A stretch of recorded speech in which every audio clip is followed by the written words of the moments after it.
Contemporary world politics. I repeat, the contemporary world politics. How are you going to prepare this entire book in just a month? And then you need to know each and every important topic. क्या होगा, क्या है study plan for your examination. Yes, I repeat, for your examination 2027.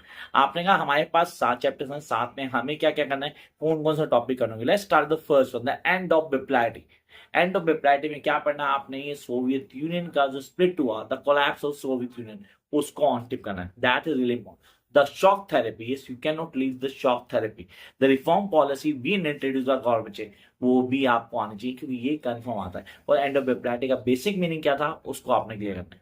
Jump to the second chapter, that is the contemporary center of power. Sir contemporary center of power की बात करें, European union की बात करता हूँ, एशियंस की बात करता हूँ, चाइना की बात करता हूँ.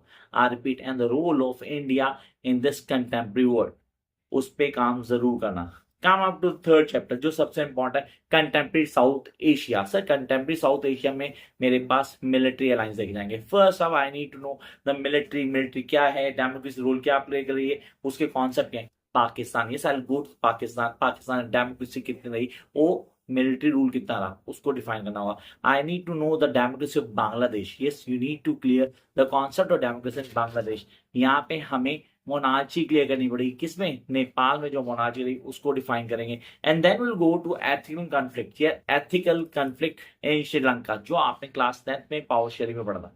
You need to clear that. Jump to next one. आप बोलते सर मैं इसमें बात कर रहा हूँ काफी सारे कॉन्सेप्ट की, जहां इंडिया पाकिस्तान की वॉर हुई, जो कॉन्फ्लिक्ट रहा, वो सारे के सारे कॉन्सेप्ट हमें आने चाहिए. ये सबसे मेजर चैप्टर था, तो मत भूलना contemporary South Asia is the major chapter. Jump to next one, international organisation. हम यूएन की बात करेंगे, IMF की बात करेंगे. Will talk about the role of India in UN. सर पीस मूवमेंट, सो उसमें इंडिया का रोल क्या रहा वो डिफाइन करना होगा. Then go to the other part, that's chapter number 5, securities in contemporary world. Securities में बहुत ईजी है, सिर्फ सिक्योरिटीज पे काम करना है. सिक्योरिटी कंसर्न्स क्या रहे, उसमें यूएन का रोल क्या रहा, कैसे डिफाइन करता है, कौन सी ऐसी ऑर्गेनाइजेशन जो ये काम करे. Come to next part, environment and natural resources. Sir environment और नेचुरल रिसोर्सेज में मेरे पास उस सारी चीजें कॉन्सेप्ट को क्लियर होते हैं उनको डिफाइन करूंगा. And then I go to globalisation, जो सबसे डोमिनेंट चैप्टर है, जिसको आपको डेफिनेशन, उसका यूजेस क्या है, हम बात करते हैं सब ग्लोबल वार्मिंग की, कॉन्सेप्ट क्लैरिटी, एनवायरमेंट से कनेक्ट करते हुए सारी चीजें आपको आनी चाहिए. तो ये वो टॉपिक्स हैं जो आपको करने हैं फ्रॉम द फर्स्ट बुक. मिलते हैं जल्दी विद द नेक्स्ट वीडियो.